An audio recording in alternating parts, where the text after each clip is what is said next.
Good Monday, February 3rd to everybody. I hope your weekend was positive and happy and full of light. We are coming to you from the Light Gate from New Orleans in the beautiful state of Louisiana at the United Public Radio Network at 107.7 FM and the beautiful UFO Paranormal Radio Network at 105.3 FM. We are on Roku, we are on Rumble, we are on YouTube, and we are on Facebook. We have a lot going on today. I just want to say thank you to our sponsor, Carnation. We love you very much. Thank you for keeping us on board with you guys. Tonight, we have a wonderful guest, somebody that I cherish as a friend, and I cannot wait to have this conversation because it's going to be a good one. So, Preston, to you. Thank you, Dolly, and thank you everyone out there for joining us on episode 93 of The Light Gate. I am your host, Preston Dennett. My lovely co-host is Dolly Saffron. Yes, we have an amazing returning guest tonight. I'm super excited. I'll just put up the banner there so you can get a little sneak peek if you haven't already figured out, which you probably have. But yeah, thanks for joining us. As I say, you guys always make our Monday evenings that much brighter, that much more fun. We always try to have a good time.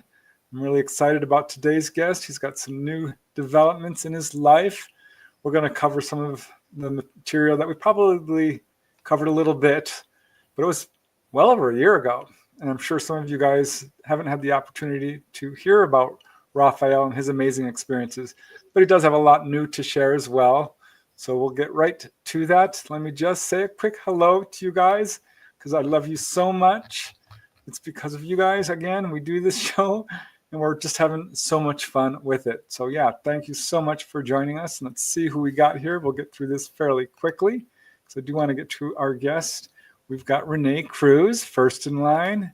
Hello, Teresa Lavigne. Thank you very much for joining us. John Schaefer's. We also have Sunny Burnett. Best part of Monday is the Preston and Dolly show. Oh, thank you. That's so sweet of you. Thank you. We do try to have a good time. Scuba Maru can always count on you. Thank you so much. Kaleidoscope Eyes from Knoxville, Tennessee. Thank Very you. nice to see you here. Yeah. And Namaste of Endless Generosity. We love you. We absolutely adore you. Thank you, Namaste. You are a light in this world. We got Jay Kirschman all the way from Virginia. Oh, boy. Been there. All right, Catherine Four Feathers. Hi, Catherine. Greetings. And Hey. hey, got in finally. Beautiful 62 degrees in central Ohio. Wow. With groundhog calling for more cold weather. It was very spring-like here today. Our porch hit 67. Yeah, I was like, wow. Okay, we have the Owl Man. And we have Becky Sloan. Thank you, Becky. Helps us a lot. It really, really does. So we truly appreciate it.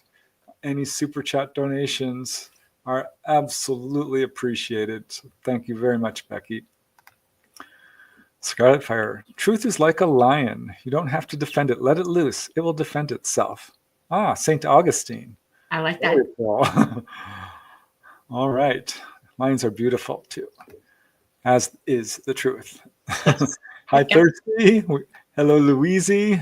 Hi, Louise. I love to see all our regular guests here. Olivia, blessings, love and light. Thank you, Olivia. Jay Kirschman, I drank all my Carnation yesterday. Must buy more. Yes, huge shout out to Carnation. Thank you. It's Carnation Monday. They're supporting all the shows here on the United Paranormal Radio Network each Monday. Yes. I don't know if you can see my cup, but I'm actually drinking my tea with Carnation in it. Good.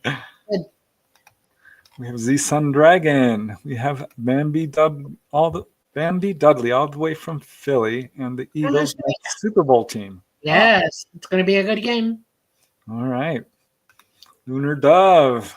Thank you so much. We love that you're able to donate. So thank you. Susan Alloway. I need to get in touch with you. Again, love the t-shirts. So cute. No, I was going to say wear them tonight, but when we wear them, you can't see them because we're only from this part up. But the rabbits in the hole is more than I can tell you. Okay, they are gorgeous, beautiful. So what I'm going to do is I'm going to put a send on and take a nice picture and send it to you. Okay. So you can see that we're wearing them. We Thank love you. it. Yeah. All right. We have Sabretooth Clark, algorithm hunting. Whoa. We have Ethereal Encounters Unveiled. Hi. We have Janie Mashburn. Happy to be here. We have Brenda Whelan. We've got a nice big crowd already. Thank you guys. I am now at my limit. Oh, no, I've got 30 seconds more. I see T Guitar Guy. Hey, White Dragon and Moonfire. Hi. Bigfoot Littlefoot made it just in time. Yay. Ratsy and Ratsy. Love the light gate. Catch you every Love single you. week. I'll fail. Awesomeness. Thank you. Oh my goodness. Hi, Ayantra. I think Ayantra. I hope I got that right. We got poetic poems with lots of hearts. Thank you. Wendy Parks, you're the highlight of my week all the way from London. Oh, nice. Thank you for staying up late for us. We appreciate it. Yeah. Dina Matthews, we got Mountain Dan, we got Yoga with Denise, Susan Alloway.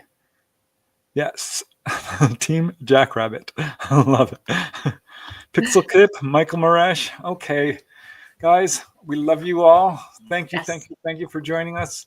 Let me tell you a little bit about our guest, and I'll bring him right on. I've got his bio here. This is his third appearance, by the way. He filled in. We had a guest drop out about 4 days ago due to some family issues. We're sending our prayers to her. Sending many prayers. Everything is well. But tonight we are super excited and really honored and delighted to welcome back Rafael Lugo. He is amazing. If you haven't had a chance to check out the 2 prior shows we did with him, they were within our first 20 shows, I think, or 30. Yes. Yep. They're about quite some time ago. Do check it out because this guy is amazing. He's so much fun, really smart, super funny. His experiences are off the chart, unbelievably wondrous and amazing. He is a contactee, of course. He's also a speaker, a documentarian, a podcaster. He's a hip hop artist. He is a Bronx, New York native with a lifetime of contact experiences with non-human entities. In fact, since the early age of 5, he has been visited by a number of ETs, which include greys and tall greys and insectoid or mantid beings and hybrid children. Although he's not certain why he is being visited, Rafael strongly believes he is part of what some would call the hybridization program. He's an artist named Skits, the PLK Prophet. That's Prophet Lucid King. He's gone from gangster rap to what he calls high vibrational, multi-dimensional hip hop. That in itself is a really amazing story. You should listen to his music. It's awesome. By the way, the links are in the show notes. So when you get a chance, check that out.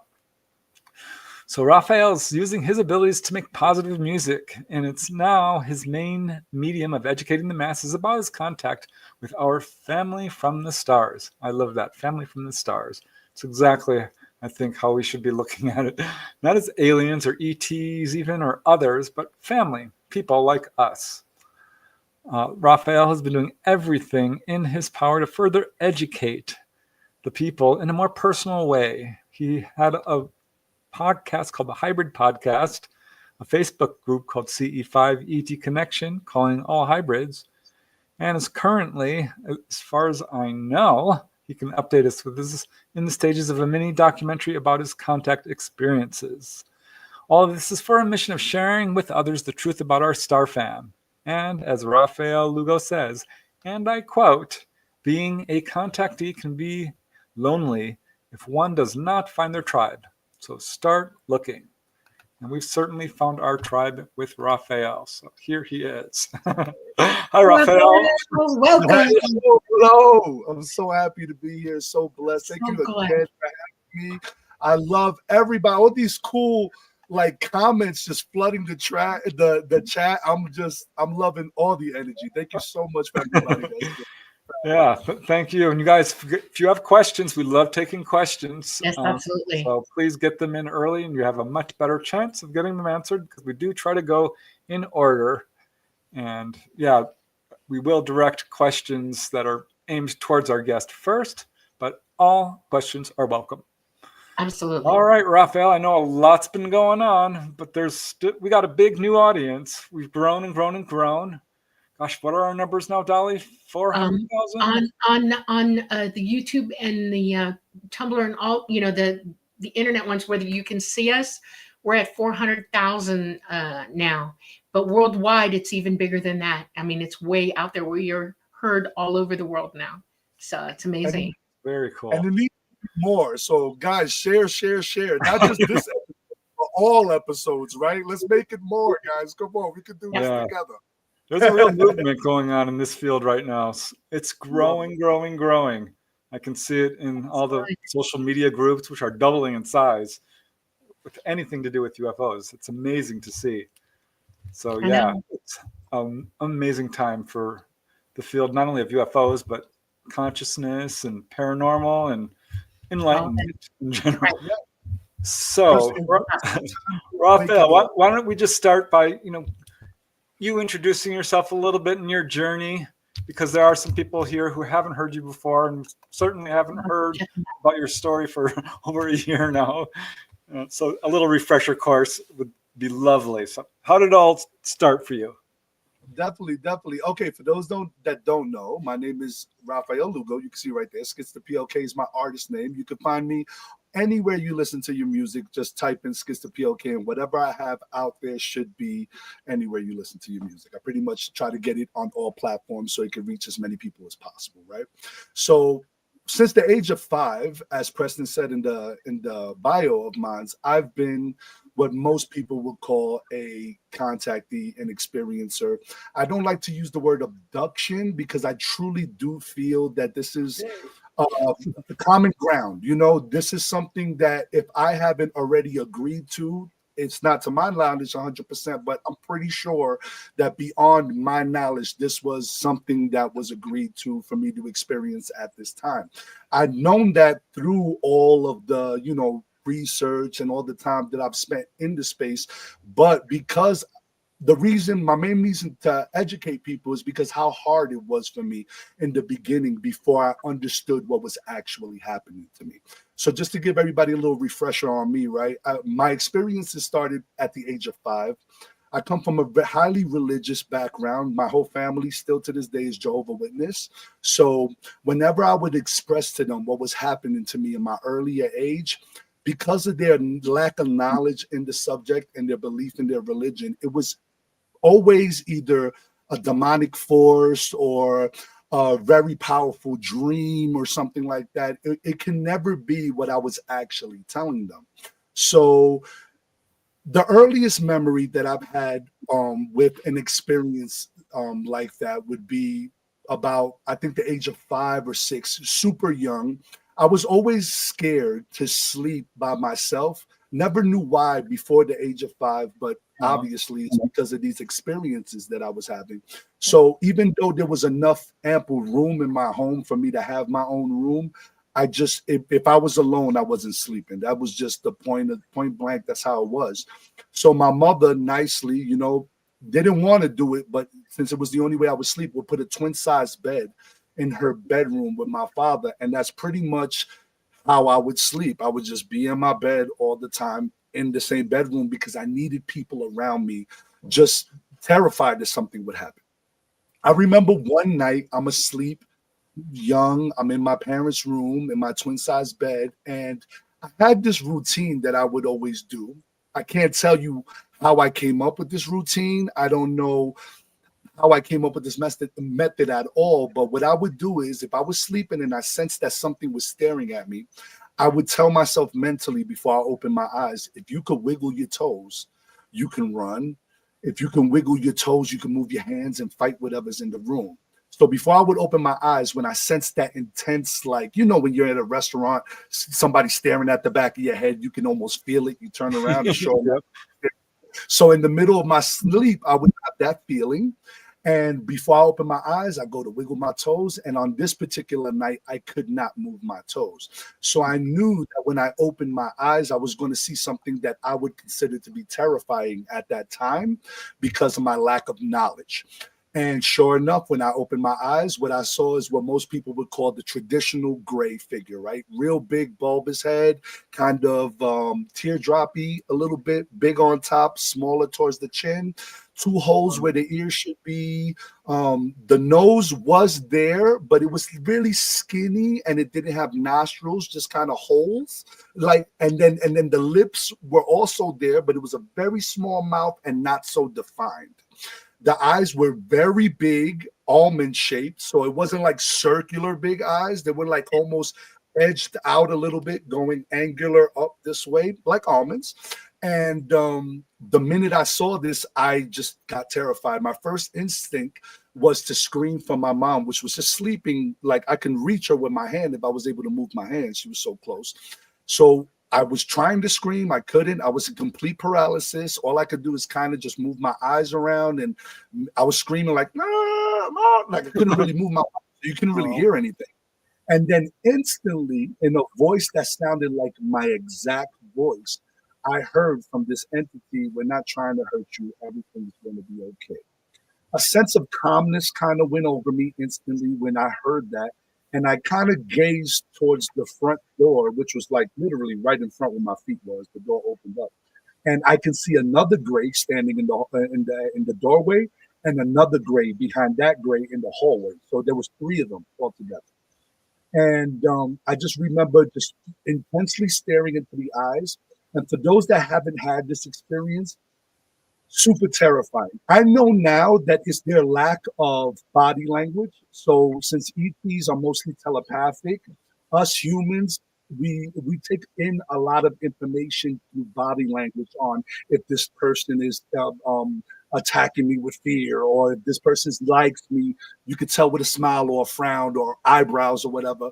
With these ETs, since everything is telepathic, it's just a stone cold face. They might be the happiest beings on the planet, but they're going to build directly into your soul like somebody that would terrify you, correct? So as I'm kind of in this fear state, the ET, well, let's just call it the gray started kind of moving towards me. I say moving and not walking because it was a definite glide. There was no sliding to the motion of the legs. It was the best way that I can explain it is if you watched Spike Lee film, there's always this shot in all of his movies where the main character gets like an aha moment and they're kind of moving and they're not walking at all, but everything around them is moving.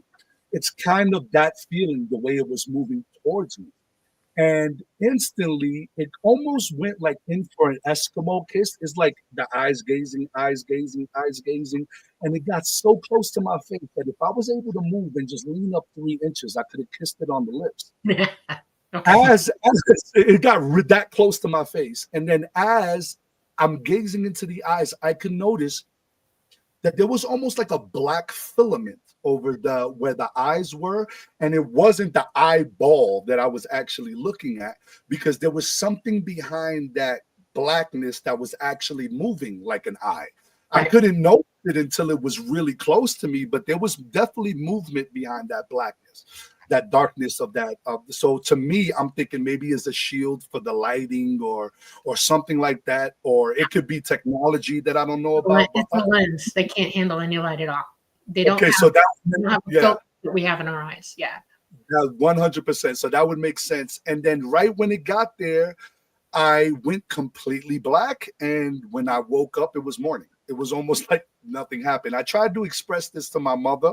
The most that she can tell me was, I think you was saying something, but I'm not sure. And the weird part about it was snowing that day. So when I went outside to play, there was fresh snow, but there was a sliding mark to the middle from my front door to the middle of the yard, and then it stopped sliding. Wow. So I don't know what that was about, but I would assume that would be my friends kind of entering the premises. And then that would be my first experience that I can remember, and I've had many more. That's awesome. If you want me to keep going, I can go forever, my friends. Pretty interesting, because I think you said they don't have body language. I think also their appearance is a little different. and we're all, here on this planet. So many of us are kind of hooked on appearance. When somebody looks a little bit different, your first reaction is Imagine how we look. I mean, look at this bearded ape, right? They look at me like, oh, look at that guy. Hey, I'm jealous. I know. I've also had other experiences, like, for instance, something that a lot of people find interesting is the feeling that I express when I say, I was just on Tim Tactical's podcast not too long ago, and I expressed to him on that podcast, which, by the way, I think I gave you guys a shout out, so go check out that podcast as well. But on that podcast, I was explaining to Tim how they actually pass me through a physical object, and like a wall or a window that's not open. And the way I would explain that is, okay, so I remember this one instance where I was in bed and I completely floated up out of my bed. I didn't see them in the room, but I do remember the whole room encased in light. It was a different color as well, which is something that I find very odd and weird. The color was almost like all the colors in my room were washed out and monotone. So if there was a bright red in my room, it was more like a dull burgundy. So it's like everything was very dried out and monotone. But I would remember, once again, in sleep paralysis, I would be getting elevated out my bed slowly. I have no feeling other than maybe that feeling that you get when your arm is asleep, like that little slight tingle, kind of going through my body, but it's going through my body like a wave, like a wash. It's not like constant. It's just from the tip of my head to my toes, kind of going down constantly. Did it feel like an energy ribbon? Excuse me? Did it feel like an energy ribbon going through you? It felt like I was inside of something that I couldn't see. So it was like, imagine you're in a bad time, the ambulance comes, they drop you on a stretcher. This was like a stretcher I couldn't see. They put me on something that was I could not see it. So as I'm moving and feeling this wave, I'm noticing the wall. It's taking me directly to my wall without no regard of a window or anything. And the first instinct that goes to my head is, oh my gosh, I don't think whatever's happening, I don't think they know there's a wall there. Like, I'm gonna hit that wall and it's gonna hurt. And it's crazy. And my feet, I don't see anything happen to the wall. There's not like a hole that pops up out of nowhere and I could see outside. It wasn't like a different color and it was wavy like a portal. It was just my wall. And then my feet just go through it. On any other occasion, I put my feet on the wall and I can do a handstand. But this 100%, my feet just go through it. And I'm looking at it and I'm in awe, because now it's okay, my feet, my ankles, my shins, it's up to my knees, now my thighs and my waist. I can feel something, but it's not like it's scraping my body at all. But I can feel something, like I'm pushing through something, but it's not solid at all. And when it gets to like my chest, the only thought that comes in is, when I get to this wall, my head's gonna pop off. Like, I do not see how my head was not. I do not see how I don't get decapitated in this moment. And then surely my chin's at the wall, my mouth's at the wall, and the instant thing that runs through my head is, I can taste the plaster. I can taste the wood. I can taste everything. And then as my nose passes through, I can smell the plaster. I can smell the wood. And and then finally my eyes pass through, and the best way I can explain it, anybody in the movie Ghost, they see when Patrick Swayze finally walks through the door for the first time, it shows you like the camera. It was almost identical. It just looked like my eyes was passing through a sponge. I don't know how to explain it, but I'm passing through it. And then I get out on the other side and I'm outside of my home, still floating. And I go from laying down to being pulled straight up like this. And then there's a tree there's a tree right next to my window. So the branches are overhanging where I'm about to go up. So I'm like, okay, I just went through a wall. They're not going to send me through this tree right now. And sure enough, the branches go through my head, passes my nose. I can smell the bark. I can taste the leaves. And I'm going straight through the top of the tree into this light. and I end up inside of what some people would consider a UFO or whatever. I don't remember what happened once I'm in the UFO, UAP, whatever it is, but it's like I blink and now I'm wearing this material that kind of looks like a gauze. I don't know how to explain that neither, but it's not my clothes. I would express it like a hospital gown, but it's skin tight to my body. And I'm just able to walk freely inside of this thing. There's no light, but it's lit. There's no door handles. There's no light switches. There's nothing that I find familiar other than a flat surface, like a table or something. And sure enough, I kind of just wander around. I see this opening. I can't say it's a door because it wasn't a door. It was just an opening. And it looked like an arch. And as I walk through the door, I can see what most people is just a metallic kind of curved side. My first instinct was I want to touch this metal. I want to touch this thing. It's almost like whatever I was inside was connected to me in some way because I desperately wanted to see outside because there was no windows. So I desperately in my mind wanted to see outside because I was enclosed in this area. I just wanted to see outside. I put my hand on the metal and it's almost like wherever my hand would touch on the metal, there would be a 5-foot circle that would give me a gaze to the outside. I've heard this. Yeah. Able to see outside wherever I touched. And I thought it was like a game. It would be like I moved my hand and it would be, you could see outside, faded, and there's metal again. And then my hand would be here. I could see outside. What I noticed was that I wasn't too far from my home. And there was this strip of land where they would grow astroturf, like artificial grass. So it was like just a huge strip of land that would always have sprinklers on and stuff like that. It was just a huge strip of land.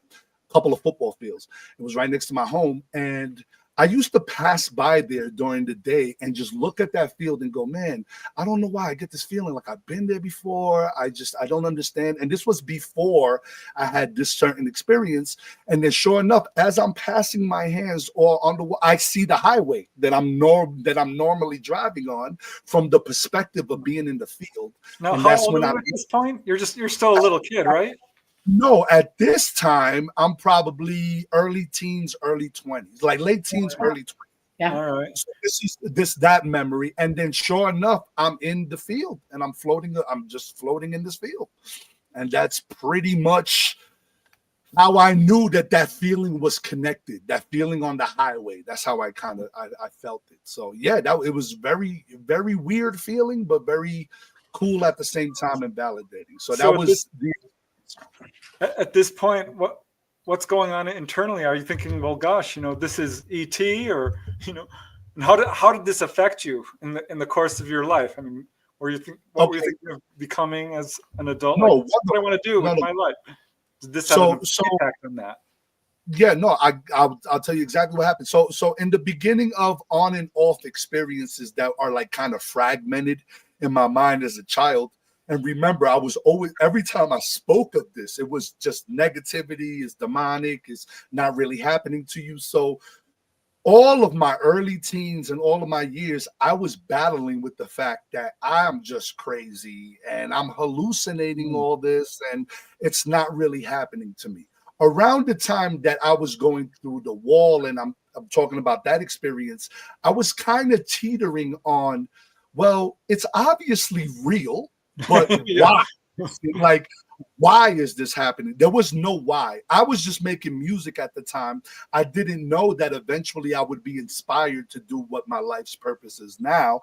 But at the time, I just knew. I knew that it was real. So the best, to my knowledge, was nobody couldn't tell me that what I was experiencing was hallucination in my mind at that time.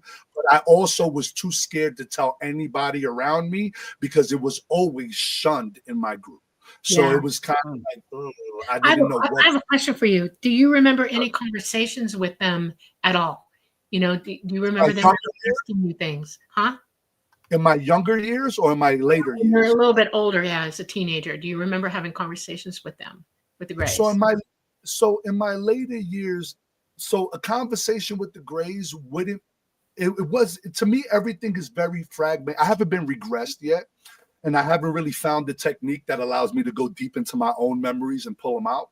So I got a lot of fragmented. So I'll get like a memory, for instance, of what we spoke about on the last episode when I was talking about the piloting program that they were putting me through. I wasn't aware it was a piloting program until you told me it was a piloting program. The Greys were walking me. It's like they always walk me in an escorted position. And whenever I'm being spoken to, it's telepathic. Right. It's very telepathic. I don't remember ever speaking to an ET verbally unless they were on this planet covered as a hybrid having a conversation with me. I wouldn't know. So I don't remember conversations, but if you consider a download a conversation, it is so I've had conversations in the form of a download. So the conversation would be about 2-3 minutes, and mostly what they were saying to me was a lot of we're just checking in on you. A lot of you're made to do something great. I just don't like to talk about those kind of things because I never like to make myself feel like or make myself look like I'm Neo from the Matrix. I always like to make sure I'm very, very like I'm just a piece of a puzzle, man. Like we're all got our job to do here. I'm not like the one, or do I consider myself? I say the same thing. But I'm lucky enough to have these experiences. I consider myself lucky. So, Rafael, you and I have a lot in common. Okay, the only difference between you and I is I'm female, and then I had a family where at least my dad did not discourage me. My mom was the one saying, "This is demonic. You're, losing your mind." She hated it. Oh my God, don't talk about it. But my dad wasn't around enough for me to associate it constantly. Okay. I was allowed to be psychic in my family. I was encouraged to be psychic. There's another small difference. What I'm going to tell you now for sure, I know it for a fact, because everything you say, I have similar exacting experiences to you. And I can hear in my head and see what you see in your head is same thing. I can almost tell you who picked you up. Okay. You are hybridized, and you are here for a reason. You know it. And I keep, the only reason that I'm talking like I am and doing what I'm doing is because I came to the realization one day, this is my bloody path. I'm going to do this. Okay. Yes. And I tell everybody all the time, I'm nothing special. They didn't pick on me for any other reason other than I was here for this. Okay. I agreed. Yes. Okay. I agree too. I'm trying to teach what I know. That's it. I'm trying to tell the truth. I want y'all to, that's what I do. And it doesn't make me different because most humans are hybridized anyway. We're all their children anyway. We're all related to them. And it's really hard to get that message through. Stop separating me from the group. I'm just like you are. We got that in common. There's a lot of people who are, it's not a few. We're not the only bloody ones. People have been bringing up to me lately, music. What does music got to do with everything? And it's like, if you understood that they practically think musically anyway, it's part of their language, and that we communicate through that as well. You can teach anybody anything through music you want to. We're used to that. It came to us through them, and you chose that path. That's what you were for. That's your job. That leads to the second part of my question. How did these experiences start to affect you? Because that's, I think, a really big part of the contact experience. It's not just the experience itself. It's how it sort of alters your life path, or directs it, or guides it. Might even be a better way. Well, this is one of the things I love to talk about the most, because I feel like a lot of people, they think about these awakening experience and he's telepathic. He can make streetlights turn off and all that. It's cool and it's fun, but that's all cool to do and it's fun. But I had a very difficult experience to get to this point. A lot of people talk about the process of like, first you got to figure out if it's actually happening to me. I mean, there's a lot of people that believe things like this are happening and actually need to go get like actual help. So once you get over the hump of like, okay, I'm sane and this is actually happening to me. Now you have to kind of deal with the fact that you're living in a sci-fi movie, because what they teach us in real life is that this cannot be happening. It's not real. This is not true. It's happening. So now, once you get over that hump, now you feel the need to tell everybody. I have to tell everybody. I mean, if it's happening to me, I have to tell everybody. And then that becomes, this guy is a wackadoo. I mean, look at it. I don't even want to know about this thing. Hey, how you doing? You want a sandwich? Yeah, I do want a sandwich. But did you know aliens exist as well? So it's kind of hard once you get past the fact that, okay, not everybody's going to receive this information. Then the work is what I believe comes in. The part that you go, okay, what can I do that can bring this information in more of a way to where I'm planting a seed and then you're watering it instead of me just putting a tree in your brain and hoping it's going to root. Yeah. You understand? Exactly. Great way of putting it. Yeah, I love it. A lot of people want me to prove what I can do. Okay. Yes, and I thought for a long time, I have people who know I can do what I can do because they've lived around me. They've seen it. Preston knows. He's seen it. Okay. He's experienced it. But I can't do that for everybody. I'm just one little person. And it's not really for me to prove because everybody has the ability that we're talking about. And thank you. Yes, hold on. Go team. Go team. And so it's our job to teach them to look for that, to teach themselves, because that's how you prove it's real. You learn it for yourself, you can follow me all day long and admire what I can do, but you're not doing it for yourself. And the idea is to do it for yourself. And I know you believe that. I know you know that. That's I love that so much. That's 1,000%. And I think that's why me and you get along so much, because we actually do understand this on a more experienced level. Like I'm pretty sure a lot of people, Preston as well, like a lot of people experience. So what happened with me, and the reason why I chose music, right? Because you wanted to know the transformation that happened, correct? Yeah. So at the time, because of my environment, I chose a path of negative hip hop, right? So when I was growing up in the Bronx, all my friends were like just trying to blow up. Oh, we're going to become rappers. It's either basketball or music to get us out these circumstances, right? At least that's what we thought.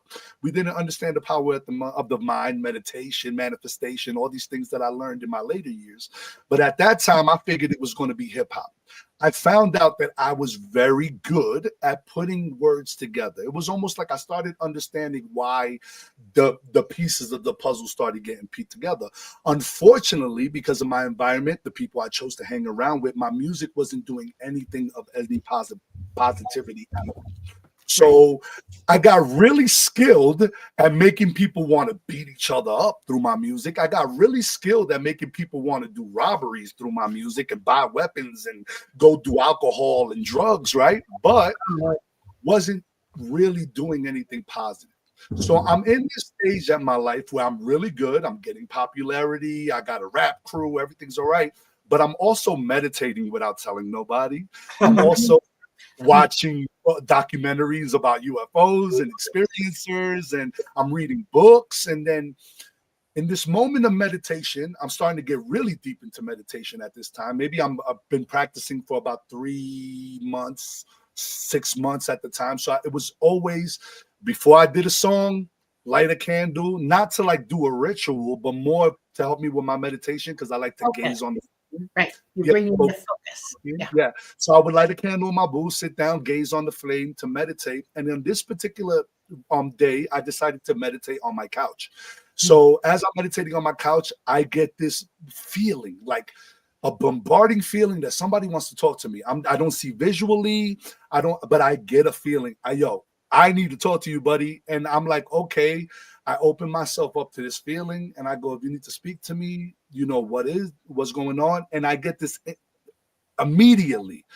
This being goes, I want to appear in your room. I'm paraphrasing because it was more like telepathic and energetic download. So the sense of what this being was telling me was, I want to have a contact with you physically, but you cannot look at me. Because if you look at me, it would be too much for your body, like, to understand. Like, it won't. I could have pretty much a heart attack just by getting scared and like going crazy. Like that's how. Anything else, it'll distract you, right? Yeah, exactly. So I go along with it, and I go, okay. At this point, I've been meditating. I'm already aware I'm having ET experiences. I'm kind of going with the flow when I have contact. And I'm like, okay, what do you want me to do? It instructs me to look into the corner and just stare in the corner of my room and do not look anywhere else is going to appear to me in my right side. And I am only allowed to look at him through my peripheral vision. Clear instructions, just look in the corner and I will show you that I'm physically here by appearing in your peripheral vision. So I'm like, all right, I'm going with the flow once again. I take my gaze off the candle onto the corner. I look at the corner and sure enough, almost instantly, I start seeing a black smoke appear next to me. I call it a smoke. It could have been a haze or a flicker or whatever. But to me, it looked like a hazy smoke kind of forming, very dark. And then it turned solid. And from my peripheral vision, the best way to explain it was the left side of what most people would think of as a big praying mantis.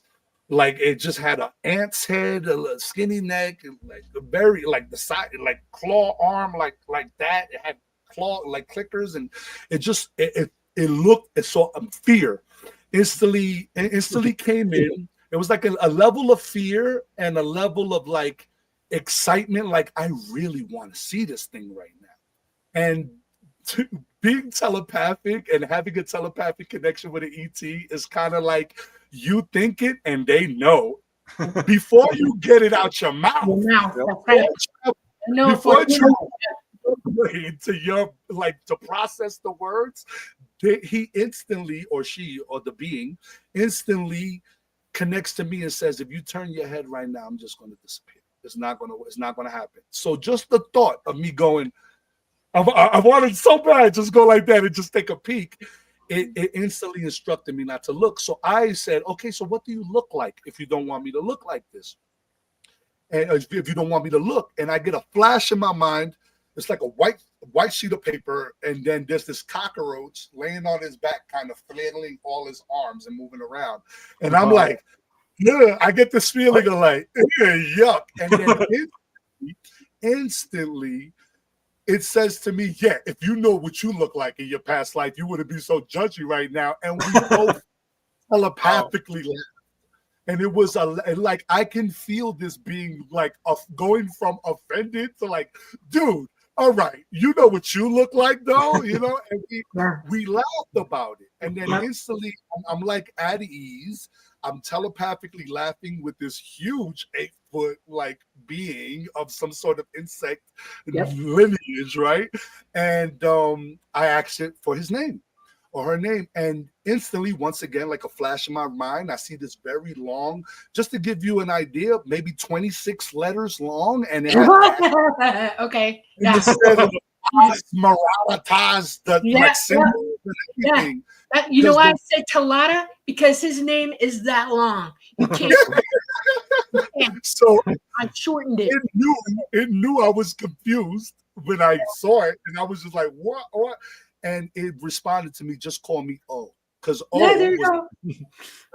was the first letter that was in that long thing. So he was like, "Just call me O." So I called. I was like, "Okay, fine. You're O."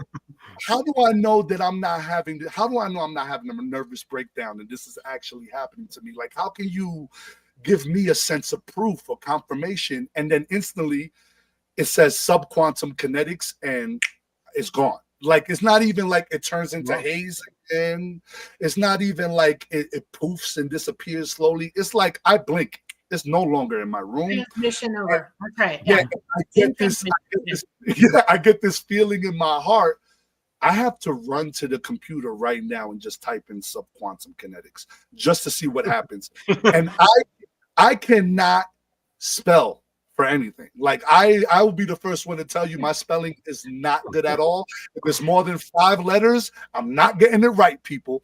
And I don't care what you think about it. But to be completely honest, I did not spell anything wrong. It was almost like he imprinted it. Put it in there, yeah. Yep. Wow. And I was just like, subquantum kinetics. I know I even typed it fast, and I don't even type that fast. And then an article popped up, and I clicked on the first link that popped up, and I read one paragraph, and the paragraph was like, it's used in black matter, and you can use it to like travel many distances from time travel and all these things. And it instantly was like validation. He told me how he got here. He used subquantum kinetics. I don't know how he used subquantum kinetics to get here, but he told me a piece of the puzzle. So I thought that was cool. So that was my experience with O, and kind of the transition that got me into like what I'm going to say now. If you don't mind, I'll just get into it. Yeah, no, keep going. This is awesome. While I'm into this routine, I've already had like the experience with a couple of days past. I'm definitely meditating every time I do music. I'm still making negative music though, and once again I jump into meditation. And this time, let's just say that this meditation was for a reason, for sure. I didn't know what was going to happen, was about to happen. It was just like any other meditation, but I guess whatever being, entity, force, light, whatever you want to call it, decided that that day was the day that it needed me to make a shift in what I was doing. So I'm in the meditation. I meditate before I write all my music because I love to try to get as much downloads as possible to incorporate in the lyrics or in the tones or whatever. And on this particular day, I see this little white dot in the darkness of my mind. So I'm like meditating quietly, and I'm like, wow, I've never really seen like a little, I'm looking at it like a star is in the distance, just a little pinhole, almost like this darkness in your mind. Somebody took a little pin, poked the darkness, and there was light on the other side. It was like that, like really small. And as I'm focusing on it, all of a sudden the light rushes towards my darkness of my mind. And now all of the darkness of my mind is completely covered in this light. And I feel like I'm being pulled out of my skull and up through this light. So whatever happened, my body stayed home, and whatever is driving this meat vehicle I call my body is left. You just read and you opened the aperture of your third eye and let the light in. Yeah, I've had that exact. It filters out all the negativity in you. You come out, you pop out, and you're like a pure being. Yes, right? yes. That just so you know, you just described the quantum connection. It is pure light. That's what that is. Yeah, I've had that exact experience. I know exactly what you're talking about. Okay. A little tiny dot of light. Yeah, it's in your face all of a sudden. Yeah, like a freight train with a light coming right at you. And then all of a sudden, I can feel myself kind of moving. I'm moving through this tunnel or with this tunnel or on this tunnel, however it was happening. And all of a sudden now I'm just shot into the center of what most people would call the universe, Milky Way galaxy, or whatever the case may be. I just know I'm in what space must look like. And it's just vast, and I feel so small in the vastness of this infinite space. And it's almost like I'm looking at myself as I'm floating in space. So it's like I'm the camera that's floating around my body in space, looking upon myself. And then I get this feeling of what most people call the Kundalini, the Godhead, or whatever. It was like the feeling of everything, everywhere, all timelines, everything that ever happened, everything that will ever happen, all at one time, boom, instantly. It was the most overwhelming, loving, exciting. It was complete just wow feeling. And then all of a sudden, the only way I can explain it is like I felt like a blade of grass in a field. I was one blade. I was the whole field. I was the wind hitting the blades of grass, and I was the left wing on a butterfly all at the same time. Like just everything all at once. And as I'm getting used to this feeling, and I'm like, oh, wow, this is crazy. I get pushed to the left side of my body. I get pushed to the left. And it's like I'm in this kitchen now. And I'm floating like above this refrigerator, kind of like from the corner of the kitchen. And I can hear my music in the distance very faintly. And as I'm hearing my music in the distance, I see this couple like really fighting. There's a husband pretty much going to town on this poor woman, and I can feel it all. I can feel what the husband is doing with the anger. I can feel the hurt and the pain emotionally and physically that the woman is going through. And at the same time, I'm hearing my music, and I'm getting this feeling of like, whoa, what's going on here? Then I get pushed to my right. And all of a sudden, I'm no longer in that kitchen, and I'm floating above what looks like an old Brougham type car, like an old Lincoln. And it's like kind of beat up. And there's this guy in the passenger side or the driver's side. I don't remember really, but he was in the car. And my song was playing on the radio. Like he just popped it on in the CD player, and he's listening to one of my songs, and he's getting ready to do. I mean, I don't want to get like you guys unmonetized by saying anything negative, but let's just say it was heavy drugs, the type that you need to like use other utensils to do. And Wow. Sure enough, I can see him kind of like, and I feel that too. I can feel like the depression, the darkness, and and then all of a sudden pushed right back into the center of the universe. But this time it wasn't stars, and it wasn't like the galaxy I was looking at. It was an infinite ocean. And it was like an ocean in all directions, an ocean going this way, ocean going that way. Very calm, no waves, no motion, just an ocean.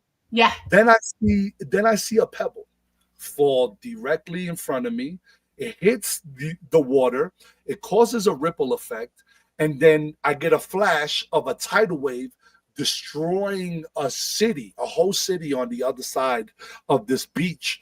And I instantly get the thought of, oh, it's my music. My negative music is doing more damage than I understand. Here I am thinking I only got 20 listeners, or I got 1,000 listeners here. I'll just make this music about drugs. But people were actually listening to my music, and it was almost giving them the energy to do negative things. And then once that thought pops in my head, I'm falling. So right back into my body. I slam into my body. And from that point on, I just knew I couldn't write any more negative music.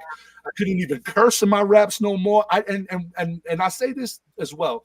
I don't judge anybody that still uses curses in their rap or anything, because that's just another form of using that kind of music to like educate others if you do it right. So I understand it if you still do it. But for me personally, this vehicle, this guy, me, I wasn't able to do that anymore. And I instantly started crying. I made a vow to myself in that moment that I wouldn't do no more negative music. My mission became clear on this planet. I needed to educate as many people about what's happening and what actually happens behind the veil. And I made a song called Calling All Hybrids. And then that was the song that kind of made all of my friends go, "You're a wackadoo. We don't want to work with you no more." But and then on the flip side, it was the song that gave me a ton of emails. Hey, man, like, I don't know what this song is, man, but I feel it. It's like I was getting ready to like do something really negative to myself because I didn't know what was happening to me. But I heard your song, and now I'm starting to paint. And I'm starting to paint my expressions. And I'm like, oh my God, that's what it is. I'm showing people that you can transmute, you can educate, you can take all this negativity, you can put it into an art form, and then you could vibrationally push that out to the masses. So people know. I love you so much, man. This is just I know. I want to make a point with you because you need to hear me say this, okay, right now. I'm going to just say it. For every action, there is an equal or opposite reaction. That is the universal constant. It is the one thing the universal will teach us if we just listen. Now, my question to you is you had to have asked that question somewhere along the line before you got that download, because the universe is actually what taught you that in that moment. It wasn't anybody else. You had an entity come and almost warn you this is coming at you, just so you know. And then boom, you got it. The universe gave it to you hand over hand. There you go. And you learn from it. This is what I keep hoping everybody would do. And I want to tell you something. Calling All Hybrids is what made me notice who you are. I instantly connected to it. I started looking you up. I started watching stuff about you online and seeing some of your interviews. And I went, whoop, there it is. Okay. Yeah, there. We got to get him on the show because I knew you were genuine. See what I'm saying? That the truth of who you really are was singing out loudly. I'm very proud of you. Just so I love you guys. Knew, how much power even a simple thought has on the astral planes. It's incredibly powerful, but it's powerful here. Every single action we do does affect other people. So I really love that. Just a little pebble making a ripple. Yeah. Perfect Here I am analogy. thinking that my little song. I'm just in my bedroom, Vivo, whatever. But on the other side, I'm destroying families and making people go darker into that. I just couldn't be a part of it. Just couldn't be a part of that no more. That's fantastic. It's one of the nicest, greatest things I've heard. I'm not kidding you, from any other human being in the world. That makes me happy to hear that. Okay, it just does. I want everybody else who has that lesson to come out of the woodwork, because you're not crazy. You're not Lulu. You've had a real honest to God experience. You really are an experiencer. You really are a hybridist. You are here on a mission, and it's important. Yeah, and also, let me tell you, at the time that I was like starting to transmute these feelings I was getting into music, the one thing that I can honestly say that really happened to me was my emotional state. I mean, the feeling of me being able to say, wow, I'm connected to something. I'm getting all these beautiful emails from people that saying, hey, you're helping me. Now I'm feeling like I have a purpose, and all I did was transmute the energy into positivity. So I say that by saying this: if you're an experiencer out there right now listening, there's a ton of people listening right now, and you're scared to even talk about it, maybe don't. Maybe write a poem. Maybe don't talk about it. Maybe try to vibrationally see what tone makes you feel the same feelings that feeling invoked. You could do public speaking without talking about that subject, just talking about the subject, that emotion that came out of that. So there's so many ways. Or as Leah says, this makes me want to paint. Oh, there you go. Or a cook, or a dancer. Yeah, make a dish. Make a dish about your experience. Why not? I mean, it's all art. It's all art. That's beautiful. Beautiful. Yeah. All right, I want to take a quick station ID break and let you guys know you're watching The Light Gate. I'm your host, Preston Dennett. My lovely co-host is Dolly Saffron. Our guest tonight is Rafael Lugo. We've been talking all about his amazing experiences and how they've affected him personally, and apparently a lot of people, because we all affect each other. Even a simple smile can bounce miles out into the universe. We are broadcasting on the United Public Radio Network and the UFO Paranormal Radio Network at 107.7 FM and 105.3. We're on Roku. We are on Rumble. We are on YouTube. We are on Facebook. We're definitely sending out a few ripples here and there. Love you guys in chat. I'm putting stars next to all the questions. Thank you for them. We will get to them shortly. But let's get back to the amazing Rafael. I love him. This is so much fun. I knew it was going to be a good show. I've missed you. So it's great to reconnect. Whenever you need me, I'm here, guys. This is home to me, for real. I love talking to you guys. It's my pleasure, for real. It's really. Are you still up in New York, or where are you further into the country now? Where are you? I'm currently in the Colorado area. So I was in Florida, and me and my wife was like, you know what? Let's get as close to Gaia as we could possibly get. And Gaia station in Boulder, so we're about 15 minutes away from it. Oh wow, we were just up there not too long ago. I know, exciting, very cool, very cool. Next time you would have cooked if I would have known. I would have cooked for you guys. Goodness. Well, if it ever happens again, we're calling you. Okay, amazing. That's amazing. So you mentioned that you recently were having some interesting downloads, doing some meditations, and you mentioned Robert Monroe. These are some of the topics I would love to hear a little bit about. Yes, for sure. Okay, so recently, I mean, for some reason, I don't know if this is happening to a lot of other experiencers out there, but because ETs are not really, I guess, coming over, I mean, I'm not getting as much of the experiences like physical that's happening anymore. A lot of downloads have been coming in as far as in the form of symbols for me, in the form of like just. The way I explain it is when I normally get a download, it feels like they're giving me a whole book in 1 second, and I kind of know the whole book instantly. And this time, it's weird. At this time, I felt like they gave me a puzzle and just dumped it in my head and said, try to put it together and take your time if you need to. So I'm getting like a lot of that. And when I get through so before I was getting those downloads, I was going through like this dark night of the soul, kind of like I didn't really feel like my value was really there. Like I wasn't really doing what I was supposed to do on my mission. So for those that are experiencers and do have purpose, when you don't work your mission, you tend to kind of lose all that positive energy and all that momentum. And it tends to like not be the best for you. So unfortunately, I was going through that phase. And whenever that happens, whenever that happens, I immediately go to meditation.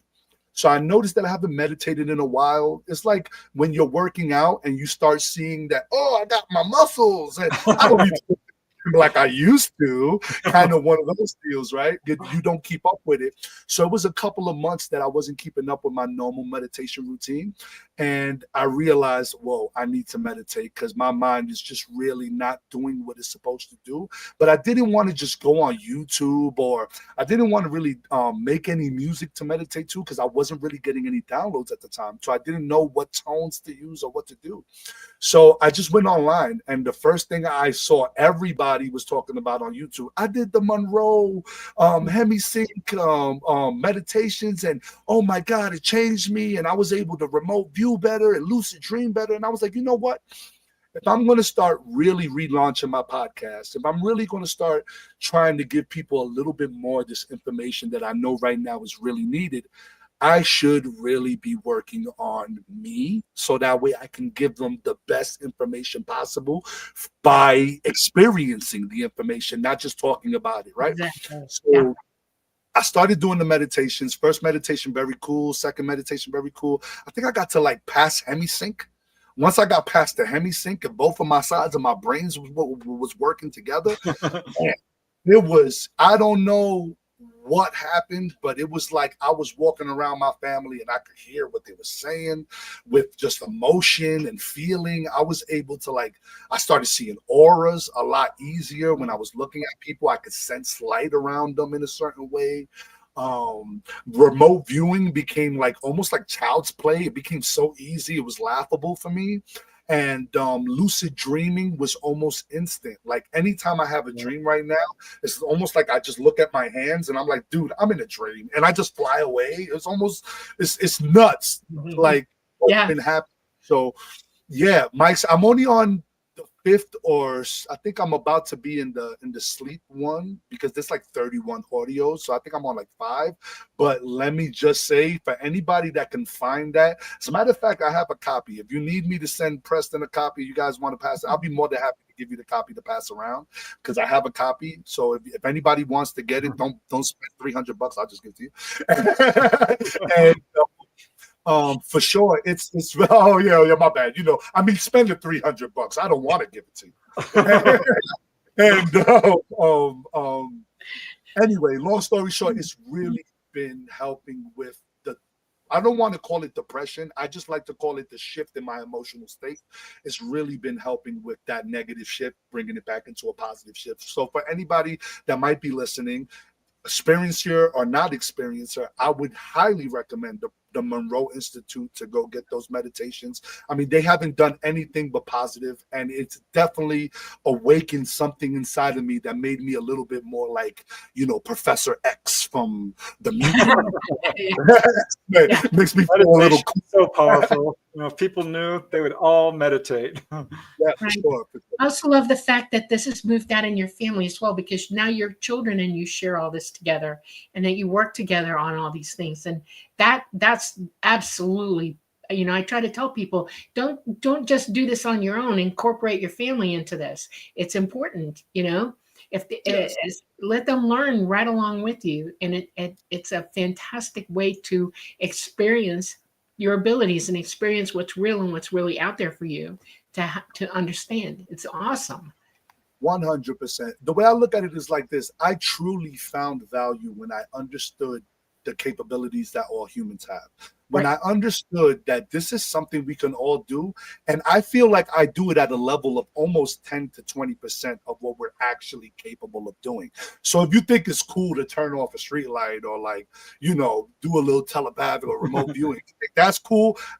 I'm telling you, I'm only like 15% into what we're all capable of as humans. So it's like, I just really love to teach my kids that because I know what it did to me emotionally. And I don't go, hey, this is the real truth about the universe, little man. So you need to understand this. That's not my approach. My approach is if you teach it like a game, Right. they don't understand it's anything other. So what I do is I start with my remote viewing thing. And then if my son is curious, it's like, hey, Dad, what are you doing? Hey, you want to sit down and draw with me? And he'll be like, sure, I want to draw. Okay, we're going to do an exercise because this is what I love this one. Yeah. And then, and then I go sit down, write these numbers on your paper. And you write the number of the coordinates. I'll be like, okay, now I want you to think of a location, son. And you'll be like, okay, no problem. Then all of a sudden he's drawing a stick figure here, stick figure there, ladder in the middle, trees in the background. I pull up the picture and sure enough, there's two dudes holding a ladder in the forest. And I'm like, okay. Now I didn't teach him anything. How old is he? He is 5. Yeah. Oh my gosh, that is so cute. You know, my dad used to do the very first thing he started playing with me. I was about 2 years old. We'd be in the car going somewhere, and we pull up to a light. Okay, and it just turned red. All right. My dad said, "How fast can you make that light turn green?" That's a good one. And I looked at him and I said, "How do I do that?" And he goes, "Blow on it, but make it turn green in your head." And I just went, and it turned. And he looked at me, and it became the game of the century. My brother could do it too. It was like the biggest card game we ever played in my life. Then he said, "It's not dark yet, but the lights need to come on. Turn the street lights on." And I would. Okay. I didn't turn them off. I turned them on. Okay. And we just did that. And then we had this like chalkboard that had doors on it. And he would put stuff. He would either tape it on or draw it on or whatever. He goes, "What's behind the door?" You see, he's working that muscle. He was training that muscle is what he was doing. And I thought it was all games. It was just all games, you know. I started playing chess with him, and he'd say, "What gambit am I going to use? You tell me before you make the move. Before I make the move, what am I going to do?" And I would tell him, and I would make the moves, and he said, "That's it." He would tell me if I was right or I was wrong. And he says, "Now do it when you play other people, but shh, don't tell them you're doing it." I became really good at chess for that reason. You know? Everybody, of course, 100%. Yeah. Everybody out there, you want a little bit of homework. Okay, for the people listening, let's play a game. We're going to do a little bit of homework, and this is what I want you to do. If you're ever stuck in, let's say, a rainstorm, right? Because we can all do this. Remember, we all have the gift, right? So if you're ever stuck in the rain or in a drizzle, this is exactly what I want you to do. I want you to close your eyes. I want you to, with every ounce of your body, every ounce of your being, I want you to imagine the hottest day that you can remember. Just if you ever went to the beach and felt your toes in the sand, and just start to just fill your whole body up with the memory of the hottest day, the way the sun felt when you were suntanning, or the way how hot the sand was, and the way the water never really made your back feel good because it was still hot, like just that much heat. And then I want you to imagine the rain being completely stopped in that moment. Then I want you, with all the love in your body, to say thank you for making the rain stop. Just already say thank you. Just thank you for allowing the rain to stop, and walk away as if it already did. If the rain don't stop in 10 minutes, I'm not the real deal. It always, every time I have done this, it has stopped. And if I tell anybody, hey, dude, I can make it stop raining, everybody be like, yeah, right. You got a God complex, dude. You can't. So my game is, it's raining. Hey, Esri, which is my son's name, you mind making the rain stop? And he goes, yeah. I taught him how to do it. I tell my niece, hey, is it raining over there? Hey, just for fun, you mind making the rain stop? I taught her how to do it. A lot of people go, well, maybe it's just coincidence. Whatever makes you sleep at night is okay. But I learned this technique from a person called, I think it was Greg Braden. Greg Braden was talking about this experience that he had with the shaman in like this African desert or whatever. And shaman had to go to the village to make it rain. And it was an opposite. The shaman had to make it rain so there could be water on the crops. And what the shaman did in that moment was stand within a circle, kind of imagine the wettest, most moist, puddle-filled day when he was running around in the rain. And then he would say, thank you for making that happen before it even happened. Then they went off to go get something to eat. And sure enough, 30 minutes later, it started raining when there was a drought. I don't know what happened when I heard that story. That It's specific energy. time. It's all energy, and it's real, and you can do it. That's how I know you're a real experiencer and you are hybrid, because it's a natural ability. You're born with these abilities. Some hybrids are absolutely born this way. You don't know any better. In other words, nothing to convince you can't do it. And my great grandmother was Same, and she was like a shaman. Okay, and she taught me the same thing. Only I can bring up the wind, or I can move a storm out. That kind of thing. And yeah, I can stop the rain too, but I don't prefer to. I like the rain. But if it's really, really hot, I can turn the wind on so that it cools us off. Okay. I love it. Yeah. Like people around me go, "What the heck? What are you doing?"